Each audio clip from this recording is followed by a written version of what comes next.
Perdón, Honorio, yo no estoy de acuerdo con que ese sea el mejor camino para progresar en la vida. ¿Qué decís, profe? No te entiendo. Recién decías que estabas totalmente de acuerdo con lo que yo había dicho. Hola. Ya sé, no me digas nada. Te encontrás por la vida con gente a la que te cuesta convencer de tu punto de vista y esto te genera frustración, ¿no? Te entiendo perfectamente. Hasta hace poco tiempo a mí me pasaba algo parecido. Por mucho que me esforzara en demostrarles a los demás lo equivocados que estaban y cuánta razón yo tenía, una y otra vez me encontraba con resistencias infranqueables. Lamentablemente el mundo está lleno de gente necia que no entiende buenas razones. Al mismo tiempo, gracias a un maravilloso curso de coaching de 3 días que hice durante la pandemia, fui volviéndome más sabio y humanista. Me fui dando cuenta de que quizás yo era el problema, que no presentaba bien mis argumentos, mis puntos de vista. Me di cuenta también de que no valía la pena que me enojara, porque si me enojaba las cosas salían todavía peor. En el episodio anterior nos enfocamos en el desafío de hacer preguntas, de intentar desentrañar lo que la otra persona tiene para decir. En este episodio quiero enfocarme en la otra cara de la moneda, por contrapartida, y mostrarte de qué manera vos podés presentar tus argumentos de un modo convincente y por este camino acelerar tu progreso en la vida. Antes de entrar en tema, quiero compartir con vos algunos detallecitos de la preparación de este episodio. Cuando yo estaba armando el material que quiero compartir con vos, de repente, en un arranque de humildad extrema muy habitual en mí, por otro lado, una voz interior me interrumpe y me dice: «Che, Ono, ya que estás, ¿por qué no lo invitas al profe Horacio a que vea la grabación mientras la haces? Quizás él, como ya es un coach igual que vos, tenga algo para sacar en limpio de tu experiencia y aprender de vos y hasta darte feedback». La verdad es que cuando yo escuché esta voz interior, tuve reacciones encontradas. Por un lado, me di la razón porque habitualmente la tengo y me dije: Dale, Ono, invítalo a Horacio, seguro que algo va a sacar en limpio de tu experiencia. Pero por el otro lado también me desafié y me dije: la verdad, Ono, yo no creo que tenga feedback para darte. A lo que yo mismo me respondí: por supuesto tenés razón, Ono, porque no va a encontrar nada para mejorar. En fin, este diálogo interior siguió durante unos minutos hasta que finalmente me convencí de la conveniencia para Horacio de participar en el backstage observando esta grabación. Y no solo eso, también decidí invitarlo a mi socio Hilario, porque creo que él es el que más necesita aprender a preguntar menos y expresarse más. Muy bien, muchachos. Gracias por venir. ¿Están cómodos ahí? Y mira, estoy un poquito apretado, pero bien. Gracias por invitarnos, Honorio. La verdad es que estoy como Hilario, pero aprecio la oportunidad de escucharte.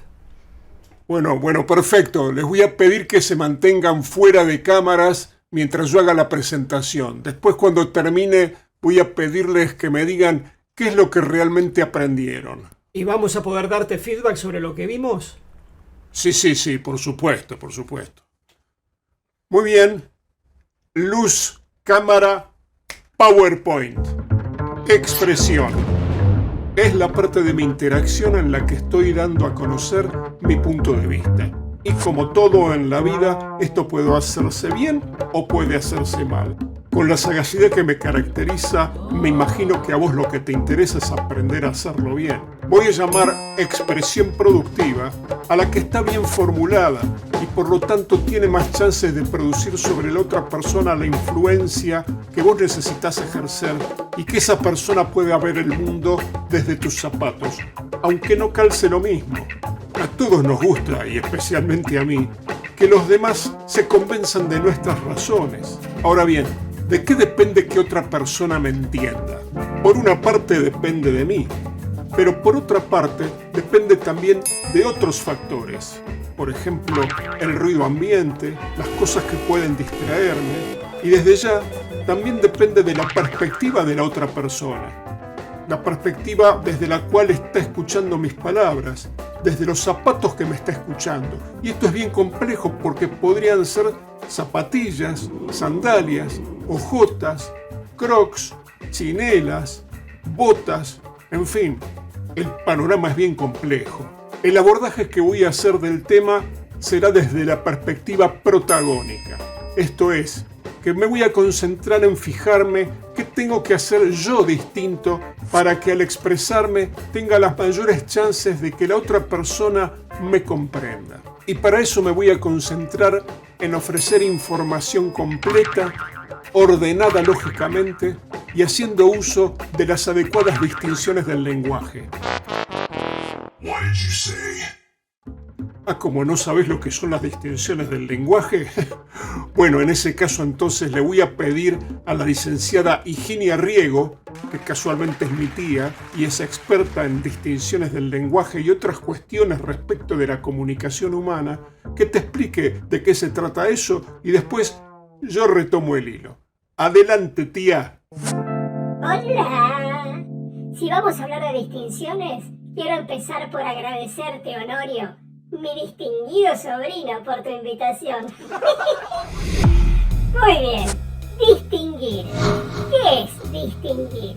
Distinguir es como trazar una frontera, un contorno, como el de este título, que permite diferenciar de manera más clara lo que hay de un lado que lo que hay del otro de ese contorno.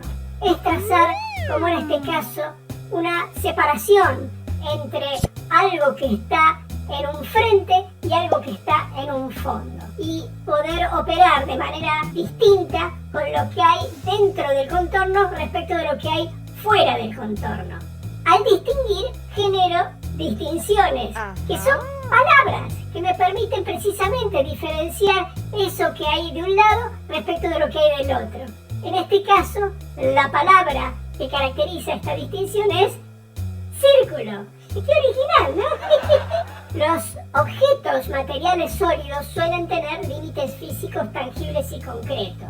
Por ejemplo, en esta ilustración, el objeto material sólido que representa esta ilustración es lo que yo identifico a través de la distinción mesa. Original otra vez, ¿no?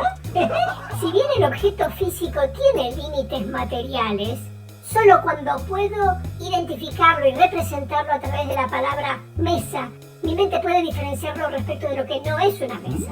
Ahora, no todos los objetos son tan concretos, obvios y materiales como lo es esta mesa. A veces se trata de objetos más abstractos, como podrían ser la perseverancia, la inteligencia, la belleza, la lucidez, que también son distinciones a través de las cuales la persona que habla y utiliza esas palabras está expresando su particular entendimiento de lo que cree que está dentro del contorno de lo que llama perseverancia, o dentro del contorno de lo que llama inteligencia, o dentro del contorno de lo que llama belleza, o dentro del contorno de lo que llama lucidez.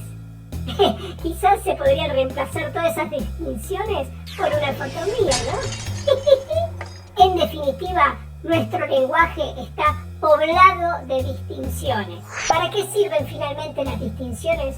Sirven por lo pronto para diferenciar, como lo vengo diciendo desde el principio. ¿Diferenciar qué cosa? Y las cosas de este mundo, las cosas concretas, pero también las cosas abstractas que las personas tenemos en mente. Y esa posibilidad de diferenciar nos permite pensar sobre esas cosas, nos permite comunicarnos entre personas que compartimos esas distinciones y sus significados, nos permite entendernos y nos permite finalmente operar y cooperar en el mundo. Ahora, hay un tipo particular de distinciones que nos interesan especialmente para esto que Honorio me pidió, y son lo que llamamos las distinciones lingüísticas. ¿Qué son las distinciones lingüísticas? Y de manera parecida a lo que pasa con las distinciones que caracterizan a objetos concretos o objetos abstractos, las distinciones lingüísticas permiten diferenciar a objetos del lenguaje. Objetos del lenguaje que es bueno no confundir, del mismo modo en que es bueno no confundir una cuchara con un perchero o un perchero con un automóvil, es bueno no confundir entre distintas distinciones lingüísticas, de las cuales hay básicamente tres de las que me voy a ocupar acá. Primero, lo que llamamos los hechos u observaciones. Segundo, lo que llamamos los juicios u opiniones. Tercero, lo que llamamos los supuestos o inferencias. Veamos primero que nada qué son los hechos u observaciones. Los hechos u observaciones son básicamente declaraciones fácticas, afirmaciones acerca de una realidad externa que distintas personas pueden observar y comprobar. Por ejemplo, supongamos que la tenemos a María frente a la puerta de entrada de la casa de Leonardo. Y María nos dice, la puerta de entrada de la casa de Leonardo mide 2,20 metros de altura. Una afirmación de ese tipo, un hecho o una observación de ese tipo puede caracterizarse como verdadero o falso. Y esto es una característica particular de las observaciones o hechos. Si yo pensara que es falsa la afirmación de María, no porque esté poniendo en tela de juicio la honestidad de María, pero quizás María puede equivocarse en lo que dice, yo puedo ir a medir la altura de la puerta de la casa de Leonardo y si compruebo que la altura de la puerta de esa casa es de 2,10 metros, luego lo que ha dicho María es una falsedad absoluta, casi diría una patraña, una mentira, un embuste. Pero bueno, quizás se equivocó también. Entonces, esta característica de las observaciones que pueden ser caracterizadas como verdaderas o falsas, según sean o no comprobables por distintos observadores, es algo que distingue a las observaciones o los hechos. Por otro lado tenemos los juicios u opiniones. ¿Qué son? Son básicamente apreciaciones subjetivas que las personas nos formamos acerca de este mundo. Lo que hacemos muchas veces sin darnos cuenta es comparar los hechos que percibimos contra una referencia o estándar que tenemos en la cabeza y en función de eso extraemos nuestro juicio u opinión. A diferencia de los hechos o observaciones, los juicios no pueden caracterizarse como verdaderos o falsos. Distintas personas podemos tener distintas opiniones sobre un mismo hecho y esto es perfectamente válido. Ahora, ¿cómo se entiende entonces esto que comentaba respecto de la comparación que hacemos entre lo que percibimos y un estándar o referencia que tenemos en mente? Veamos este ejemplo. La tenemos a María frente a la puerta de la casa de Leonardo y María nos dice, la puerta de la casa de Leonardo es alta. Bueno, María nos dice eso porque María es chiquita y para ella una puerta como la de Leonardo es alta porque María tiene un estándar en la cabeza según el cual toda puerta que sea más alta que 1,90 metros no es baja, no es normal, sino que es una puerta alta. Ajá. Bueno, en cambio si yo estuviera parada delante de esa puerta, yo que soy mucho más perseverante, inteligente, bella y otra serie de virtudes, tengo un estándar distinto para calificar o para opinar sobre esa puerta. Para mí, una puerta que tenga menos de 2,40 metros de altura es una puerta normal. Por lo tanto, yo nunca diría de esta puerta que es una puerta baja, yo diría que es una puerta normal. Ahora, ¿quién tiene razón? ¿María o Higinia? Bueno, no es una cuestión de quién tiene razón, porque las dos podemos tener legítimamente distintas opiniones sobre el mismo hecho, porque las dos tenemos distintos estándares contra los cuales comparamos el hecho que estamos percibiendo. Es así de simple. Pero yo creo que tengo un poquito más de razón. Respecto de los supuestos o inferencias, ya sobre ellos hablamos bastante en otro capítulo de este canal, así que te sugiero que si el tema te interesa, entres en la tarjeta que está incluida aquí arriba en la pantalla y te vas a encontrar con una muy buena explicación del profesor Horacio. ¿Qué pasa? ¿No alcanzás ese link? ¿Te parece que está muy alto? Seguro que tenés un estándar distinto del mío. Muy bien. Combinando entonces lo que acaba de presentar Higinia Riego respecto de las distinciones lingüísticas, con lo que planteamos en otros episodios acerca de las interpretaciones, emociones, supuestos, inferencias, la fórmula que te propongo para expresarte productivamente es, primero, hablar en primera persona. Por ejemplo, desde mi punto de vista, yo creo que, en mi opinión, según yo lo veo, si a vos te cuesta hablar en primera persona porque solés hacerlo de manera impersonal, necesitas aprender a aparecer, a hacerte cargo de la perspectiva que ofreces como un protagonista. Claro, esto yo te lo cuento porque a mí me resulta bastante fácil hablar en primera persona, pero te cuento, no es muy difícil. Intentalo. En segundo lugar, exponé los hechos en los que basás tu razonamiento. Y en este punto es especialmente importante que no los confundas con opiniones o con supuestos o inferencias. Ten en cuenta especialmente lo que te explicó Higinia hace un rato. Por ejemplo, esta mañana yo vi caminar por el parque tomados de la mano a Leonardo y María. Sé que Leonardo está casado, aunque no conozco a su esposa. Sé que María está casada, aunque no conozco a su esposo. La verdad, estoy enunciando solamente hechos. No tengo nada en contra de Leonardo ni de María, que hagan de su vida lo que quieran. Tercer paso. Expone los supuestos e inferencias en los que basás tu razonamiento. Por ejemplo, supongo que Leonardo y María están en una relación amorosa clandestina. Cuarto paso. Declara lo valioso que para vos está afectado en la situación que estás describiendo. Por ejemplo, para mí es importante la lealtad, la honestidad, la transparencia. Quinto paso. Expone la interpretación que armás alrededor de la situación que estás describiendo. Esto es la conexión, la historia que estableces entre los hechos, los supuestos e inferencias y lo que es valioso para vos. Por ejemplo, cuando vi que María y Leonardo caminaban de la mano por el parque esta mañana, supuse que están en una relación amorosa y esto afecta mi sentido de la transparencia, la honestidad y la lealtad. Sexto paso. Declara el juicio u opinión que te formás a partir de la situación de la que estás siendo testigo. Por ejemplo, creo, a partir de lo que vi, que Leonardo y María están siendo deshonestos con sus parejas. Séptimo paso. Declara la emoción que te provoca esta situación.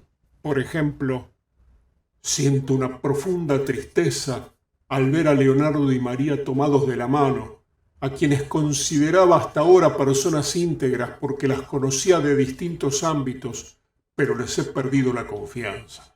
Después de estos 7 elementos, podrías avanzar en tu exposición proponiendo, sugiriendo, ofreciendo o pidiendo lo que en tu criterio corresponda hacer para hacerse cargo de la situación. Pero eso ya corresponde a otro tipo de conversaciones que llamamos de coordinación de acciones, que voy a dejar para otro episodio. En lo que respecta a lo que trabajamos en este episodio, en resumidas cuentas, si vos colocás estos 7 ingredientes en tu exposición, vas a tener más chances de que la otra persona vea el mundo desde tus zapatos. Bueno, y si lo del mundo te resulta demasiado exagerado, al menos que vea la relación de Leonardo y María desde tus zapatos. Por este camino entonces vas a crecer en capacidad de influencia y por supuesto en tu capacidad de progresar en la vida. Bueno, gente, cuéntenme, ¿qué aprendieron? Yo rescato lo que planteaste sobre el orden para decir las cosas, que yo no tengo. Yo digo las cosas como me salen y ver ese orden que le pusiste al tema me ayuda a entender la conveniencia de prepararme antes de hablar. Además, bueno, con vos tengo confianza y te digo lo que pienso, pero también es cierto que con gente que no conozco o que conozco menos, no digo lo que pienso y pregunto mucho más de lo que expreso. ¿Y vos, Horacio? Yo aprendí cómo vos ves el desafío de resultar claro para otras personas y la importancia que tiene para vos el convencerlos de tu punto de vista. Entiendo y en buena medida comparto tu lógica respecto del tipo de información o distinciones que para ese objetivo puede resultar útil incluir en lo que vas a decir. Bueno, gente, realmente me alegro de escuchar eso. Ustedes son gente inteligente que entiende buenas razones que son las que yo les doy. Pero la verdad es que hay algunos sujetos ignorantes que son impermeables a los argumentos como los que yo ofrezco. Así que la verdad es que estoy muy contento de confirmar que estamos los 3 de acuerdo en que esta manera de exponer es una buena forma, es la mejor forma de progresar en la vida. Perdón, Honorio, yo no estoy de acuerdo con que ese sea el mejor camino para progresar en la vida. ¿Qué decís, profe? No te entiendo. Recién decías que estabas totalmente de acuerdo con lo que yo había dicho. Lo que dije fue que en buena medida comparto tu lógica sobre el tipo de información que puede resultar útil e incluir en lo que vas a decirle a la otra persona si tu objetivo es ser claro y convencerla de algo. No dije que ese era el mejor camino para progresar en la vida. No me digas, profe, por favor. Yo me maté preparando esta presentación y me había puesto contento porque veía que entendías mis buenas razones y ahora me salís con esto. Con todo respeto, profe, creo que estás algo rígido y negativo. Bueno, no te pongas así, no es para tanto. No es para tanto ni para tontos.